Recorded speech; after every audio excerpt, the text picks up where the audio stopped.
And welcome back to Comment Commentary, the show where I look at comments I get and provide commentary. I'm Hardleg Joe, if you didn't know, joined as always by Twitch chat, just down there typing up a storm.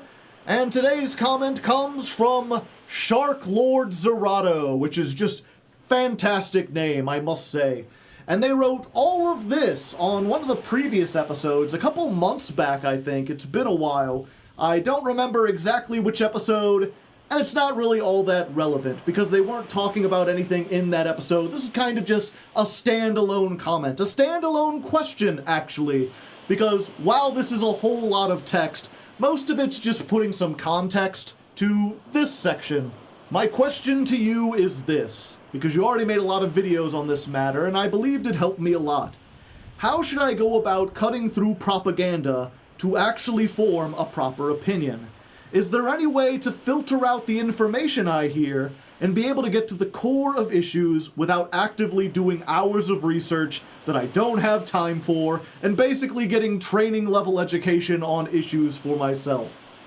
So, excellent question about a very important topic, and while obviously I don't have all the answers, I have learned a thing or two about propaganda in my time, and perhaps some of that information will be useful to you. So let's go ahead and do a breakdown. Propaganda 101 for people who might not know. First rule of propaganda is that you are not immune to propaganda. Carve it into your soul. Remember it always.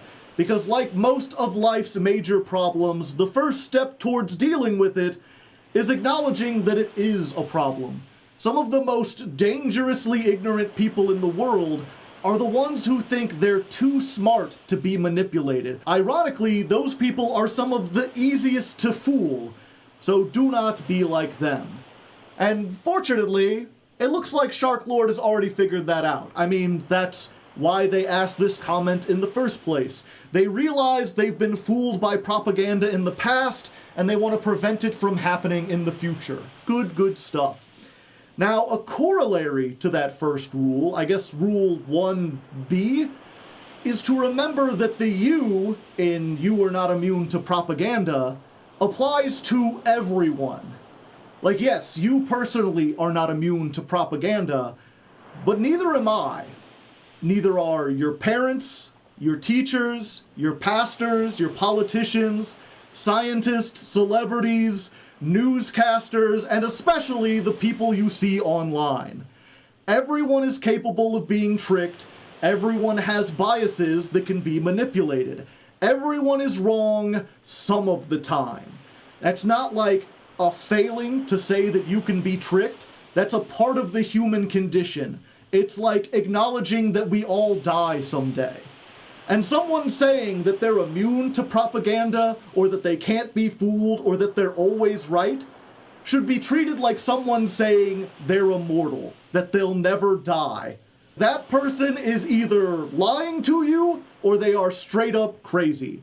Everyone can be affected by this. So with that in mind, let's go to rule 2 of propaganda, which is the first actual bit of advice I have. Diversify your sources. Since every source has the potential to be wrong, the potential to be misled, you need to have multiple sources. If you get all your information about news or politics, history, philosophy from one source, and that source is wrong, then you will also be wrong. If that source is propaganda or gets fooled by a piece of propaganda, then you will be fooled by the propaganda as well. The key to figuring out the truth in such a complex world is to have multiple people looking at every story. The more eyes you get on something, the more likely it is that at least one of them will be like, hey, something's wrong here. Something doesn't fit in here. And this is especially true if those perspectives are different, if they vary quite a lot. Because most propaganda is targeted to a specific audience. You know, they make propaganda for conservatives or right-wing people, liberals, progressives.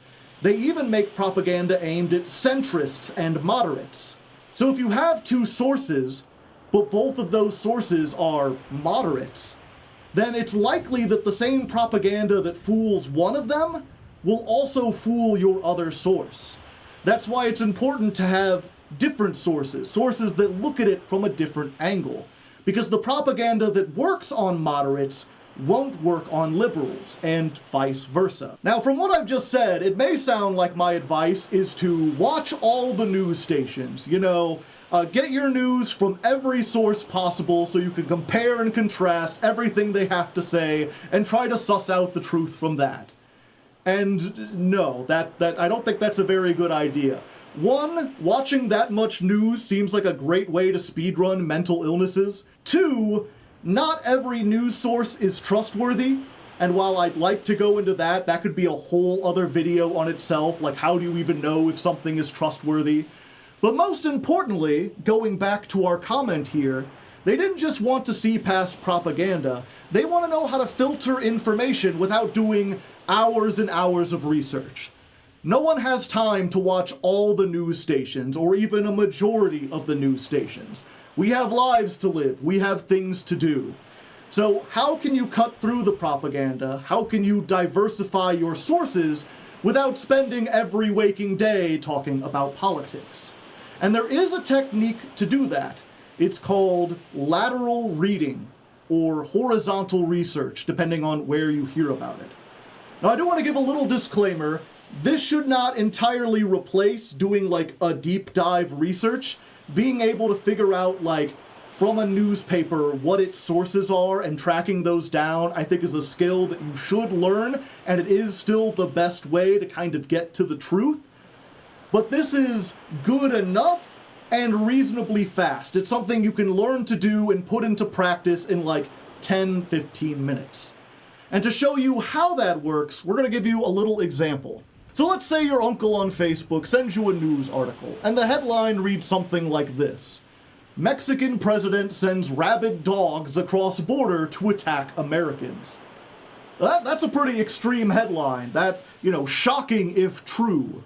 But how do you know if it's true? How do you know if this is just propaganda? Now, you could click on the article and read through it, do a deep dive, honing in on one source and following it back to see where it leads. That's a good tactic, but it takes a lot of time and you need certain skills to be able to do it well. So instead, what you do is lateral research. Instead of clicking on the article, look at who the article is by. In this case, let's say that it comes from Breitbart. Now, if you already know who Breitbart is, you can skip this step. But if you don't, finding out is pretty simple. Open up a new tab on whatever browser you use and type Breitbart into Google. Now, the first thing that'll come up is Breitbart's official website. But you don't want to hear what they say about themselves, because every news place claims to be fair and balanced. No one's going to be like, we're highly biased. You want to see what other people say about them. So scroll down a little bit, and the very next result that should come up is the Wikipedia article on Breitbart. And obviously that article is several pages long. There could be a lot of reading, but the only information you need is in the first paragraph, which reads, Breitbart is a far-right news outlet. So there you go. You have a headline, and you know what its perspective is. It's far right. And just from that alone, you might be able to get a little hint as to how much of this is real and how much of this is propaganda. Because if you know anything about the far right in America, they don't like immigrants, which means they really don't like Mexico. That's where a lot of our immigrants come from. And they would write a headline that tries to frame Mexico in a bad angle. They want to make people scared or afraid of what Mexico is doing to America. Now, that doesn't necessarily mean that they're wrong, though. They could be completely biased and also completely accurate. A lot of people use biased and inaccurate as synonyms, but those are different things. That's why it's important to find another source. So, what you want to do next is open up another tab, continue to go lateral, and then either take this exact headline or just the key elements and type that into a search engine. In this case, it'd be something like rabid dogs, American border. You might have to put the current year in, you might have to sort by the news tab. but you should get several headlines that have fairly similar ideas. If you don't, that's a sign that this might just be completely made up. Because if this was actually happening, a lot of people would report on it. If the only source is this one, that's the sign that it's very sketchy. But let's say you do find another source. Let's say you find one that has almost the exact same headline, and it comes from the Daily Wire. Now again, if you know who the Daily Wire is, you can skip this step. Otherwise, new tab, Google search the Daily Wire, scroll down until you find something talking about them. Most likely that'll be the Wikipedia saying the Daily Wire is a conservative news source. Now, conservative and far right are not exactly the same thing, but these are very similar perspectives. If propaganda fooled Breitbart, that same propaganda might also fool the Daily Wire. And in fact, if you actually read the articles, you might see that they cite each other as the source of this story, or both of them lead back to another conservative news outlet like Fox News. So you're not actually getting multiple opinions on one story, you're getting one story from one news outlet broadcast by a bunch of different outlets. What you need is something that's actually different, a wide perspective. So you go back to all the list of headlines and try to find one that sounds a little different. Let's say after you go down one or two, you find something that looks like this. Trump allows stray dogs to run rampant in border towns. Now that's very different. It's clearly about the same event, especially if it happens around the same time, but it blames entirely different people. Who wrote this article? This one comes from HuffPost. Do you know who HuffPost is? If not, Lateral movement, HuffPost is a progressive news outlet. There you go. Progressive, very different from far right or conservative. Now you have two headlines from two different perspectives. What can you learn from it? Well, look at what they agree on. Despite having very different perspectives, both of them admit that there are dogs running around on the border between America and Mexico. Are those dogs rabid or just strays? Is it the Mexican president's fault or is it Trump's fault? Hard to say, but by looking at these two, you can hone in on the stuff that is absolutely factually true. You know that at least part of this story is correct. And by knowing the biases of the different news outlets, you can also realize that okay, HuffPost, they're progressive, they're against Trump. It makes sense that they would blame Trump for this rather than trying to point at Mexico. And the thing about this is that even though both of these headlines are biased, both of them could also be factually true. It's possible that the Mexican government sent over the dogs, and also that Trump is doing nothing about it. When I talk about news outlets being misleading, this is what I mean. A lot of people think that news outlets will straight up lie to you, make up stories, but that's actually kind of rare. Usually what they do is just frame the story to focus on one thing. They put the blame on one specific organization, when oftentimes the result is that multiple organizations are interlocking, they're working together to ensure that something happens, and it's not quite as clear-cut as the headline may seem. Now, if you want more information, you could just continue doing this. Find another headline from a centrist newspaper or from a foreign newspaper. Those are often really good. See what the BBC has to say about American politics. That'll get you a real outsider perspective. Reuters is also a pretty good suggestion. But of course, the more you do this, the more time you spend on it, the more likely you are to get into a point where, well, if you're spending this much time, you should just go ahead and deep dive research on it. But in the case of this, unless you live in one of those Mexican border towns, this story probably doesn't affect you. But by doing this, you can at least get enough perspective to understand that it might not be as clear-cut as your uncle first made it seem when he sent you this article. Alright, so I know that was kind of a long tangent, and this video's already growing kind of long, but I do have one more piece of advice for you, the third rule of propaganda, which is to trust your emotions to mislead you. I think That is probably the most important skill that people in the modern digital age need to learn. Because the vast majority of propaganda is designed specifically to manipulate your emotions. They want to make you scared or angry. Because if you read something and it makes you afraid or outraged, then you're not going to think about it. You know, the logical part of your brain turns off and you just act. And you know, when I say it like that, it makes it sound like people are going out and doing stuff. No, no, no. All they want you to do, all the propaganda creators need you to do, is like, or share, or leave a comment, or comment to someone else, or tell someone else about the story. Because at the end of the day, propaganda is like a virus. In the same way that a virus takes advantage of your body's natural responses, it makes you have a bunch of phlegm so that you cough it up and spread the virus to other people, propaganda makes you angry so that you'll show that to other people and spread the propaganda. It's like a virus of the mind, which that phrase has been ruined by the woke mind virus, but that's really what propaganda is. Now, I should be clear, I should have a little disclaimer. When it comes to the real world, when it comes to natural situations, your emotions are a lot more trustworthy. Obviously, they aren't always right, but like, if you get invited to a party and you don't know anyone there, and something about the party seems odd, the vibes are off, you start to feel uncomfortable, you start to feel scared, get the hell out of that party.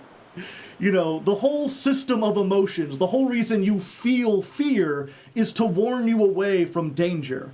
If your body, if your mind is subconsciously picking up on cues that are telling you you might be in danger, you should probably listen to them. But that isn't true when it comes to online media, when it comes to social media. You have to remember that when you're watching something online, everything you see, every single thing has been manufactured by someone. It has been put in front of you for a specific reason.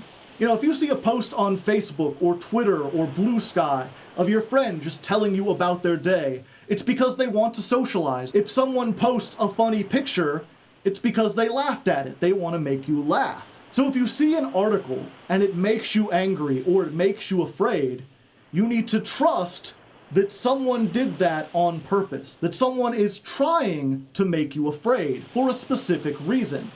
And that's when you need to take a step back, think about it, if need be, literally go touch grass, do something silly to distract yourself from a moment, and then come back and really try to think about it logically.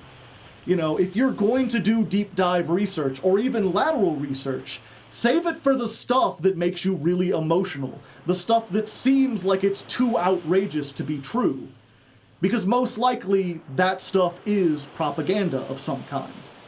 Now, of course, it's possible that it's propaganda trying to make you do something good, but then we get to like a whole thing about moral philosophy and everything. And while I wish that I could give you a cool tactic, something like lateral research, something to help you overcome, like, what do I do when these emotions hit me?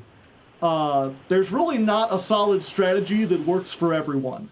In fact, I don't even think, like, I have a strategy myself, because I still fall victim to this. Like, I know exactly what is happening, and I still get fooled by it. My only hope is that by listening to this video, the next time that happens to you, you might stop and be like, wait, I think this is the thing Joe was talking about. Hold up, take a second, go do some research, go touch grass, go do something other than fall for exactly what the propaganda wants you to do.